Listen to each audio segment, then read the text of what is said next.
మాచవరం మండలం పిన్నెల్లిలో సోదాలు చేస్తున్న పోలీసులకు వైసీపీ నేత సైదా ఇంట్లో రసాయనాలు కలిపిన నాటు బాంబులు, పగిలిన బీర్ సీసాలు, పెట్రోల్ బాంబులు, కత్తులు, గొడ్డలు స్వాధీనం చేసుకున్నారు.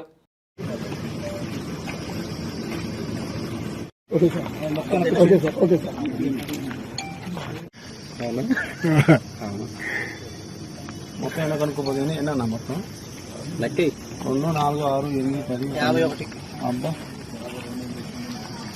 ఉదయం నుంచి ప్రాక్టీస్ చేసిన 50 అని అది అబద్ధం చెప్పారు.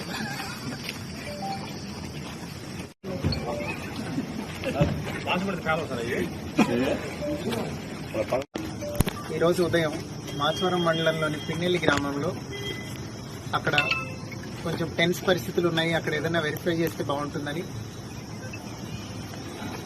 సిఐ గారు అట్లనే మాచవరం ఎస్ఐ గారు అక్కడికి చేరుకొని అన్ని ఇల్లులు ఒకదాని తర్వాత ఒకటి సెర్చ్ చేయడం జరిగింది.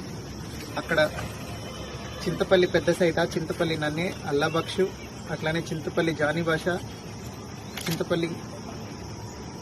జానీ భాష తండా పెద్ద నన్ని అనే వాళ్ళ ఇళ్ల మీద, ఒకళ్ళ ఇంటి మీద ఏమో పగలగొట్టిన బియర్ బాటిల్స్, రాళ్ళు, అట్లనే ఇంకొకరి ఇంటి మీద పెట్రోల్ పోసి నింపున్న బాటిల్, దానికి పైన ఒత్తి పెట్టి దొరకడం జరిగింది. వీళ్ళందరినీ అదుపులోకి తీసుకున్నాం. వీళ్ళతో పాటుగా ఎవరున్నారో ఇవన్నీ అరేంజ్ చేయడానికి వాళ్ళని కూడా అదుపులోకి తీసుకుంటున్నాము. అట్లనే ఇవన్నీ ఈ పెట్రోల్ పోసి తయారు చేస్తున్న వాళ్ళు ఎవరున్నారో వాళ్ళని కూడా వెంటనే అరెస్ట్ చేయడం జరుగుతుంది. ఇవి 2 కేసులు ఇప్పుడు రిజిస్టర్ చేస్తున్నాము. వీటిలో ఎవరెవరైతే ఇన్వాల్వ్ అయి ఉన్నారో అందరినీ రిమాండ్కి పంపించడం జరుగుతుంది. అలానే ఇలా ఏ విలేజెస్లో అయితే అనుమానాలు ఉన్నాయో అన్ని చోట్ల ఇప్పుడు ఇట్లాంటి సెర్చ్ కొనసాగుతుంది. ఎక్కడెక్కడ ఇట్లాంటి అవాంఛనీయ సంఘటనలకు పాల్పడటానికి ఇట్లాంటి కాంట్రాబ్యాండ్ మెటీరియల్ ఎవరైతే హోల్డింగ్ చేస్తున్నారో వాళ్ళందరి మీద కేసులు పెట్టి రిమాండ్కి పంపి స్ట్రిక్ట్ యాక్షన్ తీసుకోవడం జరుగుతుంది.